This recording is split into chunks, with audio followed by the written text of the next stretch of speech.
Welcome to the Rusted Garden Homestead. In today's second episode in flower box and container gardening, we are going to plant up a container of herbs. That's thyme, oregano, and sage in there.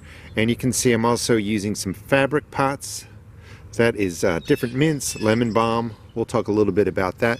But I want to show you just an update on the flower boxes we planted in the first episode. Those are the radishes. And you can see they're doing really well, starting to get to size. Let me take you to the other side of the garden, show you the lettuces we put in, and then we'll get to building our 5-gallon herb container. As we walk over to the flower boxes, I just wanted to show you all the peas I have growing in these 10-gallon fabric pots. Container gardening is a great way to have a garden if you have limited space, but also a great way to add more plants into your raised bed gardens. That is the flower box we planted in the back. The lettuces, spinach, arugula are doing really well. The arugula is flowering. You can eat the buds and the flowers actually, put them in your salads. We built these for $6. I will link the video for that. And I also linked the video that shows you how I make my container mix or flower box mix. You can make it yourself, or you just want to buy a nice loose potting mix really. Something that has a lot of peat moss, and just buy whatever's on sale, whatever is the cheapest. But everything's doing really well. I added in some more spinach, some more lettuces. This way I get 2 waves of crops, coming to the table.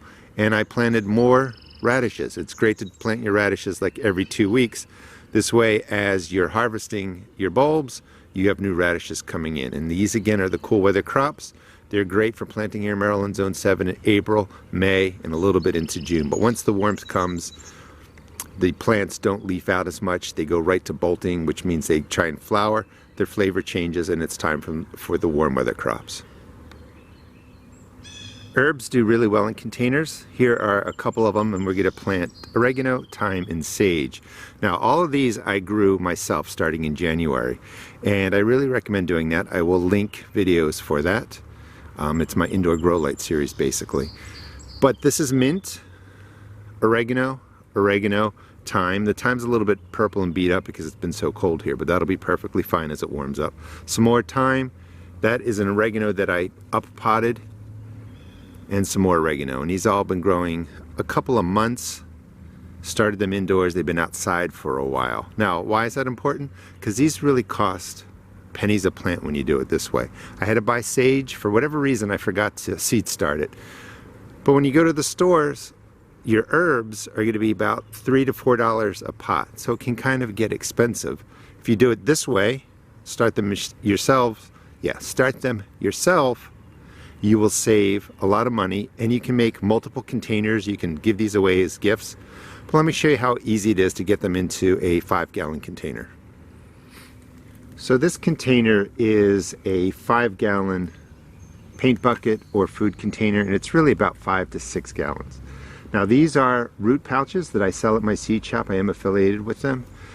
These are actually tagged as 5-gallon, but they measure 4 to 5 gallons for full disclosure. I call them number 5 pots. They are perfect for herbs and for growing peppers, and then I have some larger pots. But we're going to plant these up, and you start really with your potting mix in the bottom. You can make it or buy it.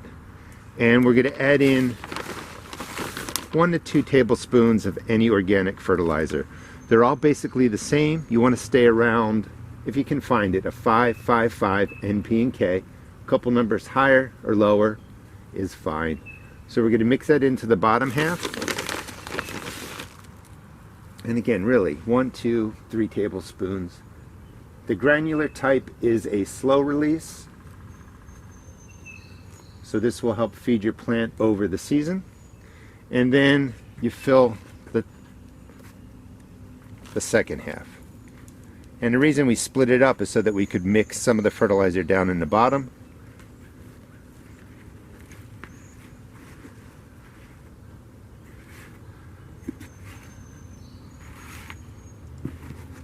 And you don't need exact measures. All the organic fertilizer is about the same. It's not going to burn or damage your plant. Give that one a little more. And just mix it in. Now, these are going to be watered in when we're done with a water-soluble organic fertilizer. You can use any one. I use fish emulsion. It's a 5-1-1, 5 nitrogen, which is good for your leafier plants. Now, in this container, we have sage, oregano, and thyme, and this is from last year. So this is a full season of growth, and you can see how well it comes back. So you're just going to pop it in, loosen it up just a little bit, get the roots moving in different directions, and you pop in the sage. We're going to take the smaller oregano. That's been watered, so you don't really have to loosen that up too much. Pop that in, and we're just making a triangle. You don't need to be gentle. Press it in, dust off the potting mix, and then the thyme. And now you have 3 herbs that you'll use regularly in your kitchen. And that's all you have to do. I like the pouches because they're easy to move around. So we'll water that one up with the fish emulsion at the end of the video. And then in here, I'm going to take spearmint. I guess we'll add mint to the collection. This has been growing from seeds since January, and you can see how big it is. Now, mints, the whole family, you definitely look at that root. This is a very invasive plant, so if you put this into your garden bed, it will just spread out and take over. And if a little piece remains, it will re-sprout, and it basically can take over a space. So you want to grow your mints in a container. The 4 or 5 gallon container is perfect, just one. This plant will take over the whole space. Right down in the middle, press it in well, spread it out, and now we have our mint and our, whoop, it's stuck. Let me pull it out of here. There we go, it's stuck in the other container. And we have our 3 herbs. Let me show you some more herbs that I'm growing in containers in the garden, and then we'll water these in with the fish emulsion. The flower boxes out here are all from last year. So these plants survived winter. The soil froze. This is sage, and it's coming back nicely, and it's about to flower. You get nice pink purple flowers on there. And after it flowers, just cut the plant back, and it'll send out new leaves that you can use in your kitchen. I didn't have any chives. I gave them away, or I would have put some of them into the containers we just made. That's chive, or chives, more than one. And you can see in the spring, they put out these beautiful purple flowers.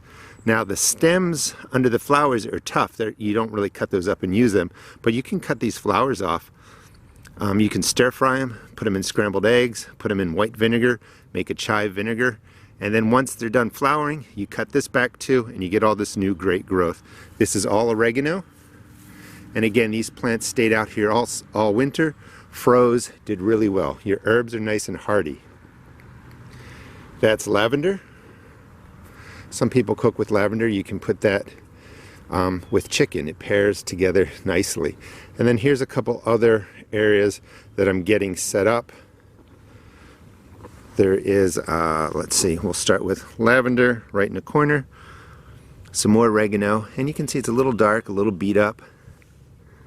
That's because we had such cold. But you can, get the idea that you can grow these herbs in flower boxes wherever you want, and you're going to have plenty of herbs for your garden. Okay, let's go water in what we just planted, and I'll talk about how often you give them the water-soluble fertilizer. That is, again, more sage. It's really that quick that you can plant up, a 4 or 5 gallon pot with herbs, and again, these will withstand freezing temperatures. You can leave them outdoors, and they're going to come back in full force in spring, like the pot, or like the herbs in the white pot. Now, fertilizing, we put in the granular fertilizer. We are going to water them every 2 or 3 weeks with any water-soluble organic fertilizer. Water-soluble means that the N, P, and K are going to be immediately ready to be picked up and used by your plant. And I always like to just show people how much to put in. So you're just giving it a good soaking, and then you're moving on to the next pot. That's fish emulsion. Again, every 2 weeks to 3 weeks.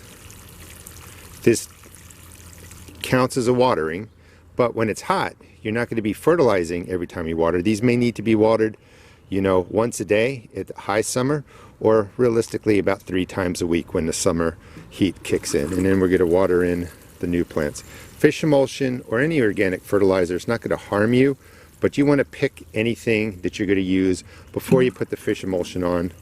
And then I like to wait 4 or 5 days before I would use it again. Let the waterings, let the rain wash whatever you have on the surface off. I'm going to fill up this area with containers, so stick with me, please subscribe, and we'll be doing this container series all through 2020. The next thing that we're going to be doing is peppers. We're going to cover tomatoes, cucumbers, and squash. Thanks for watching. Please check out my seed shop at therustedgarden.com.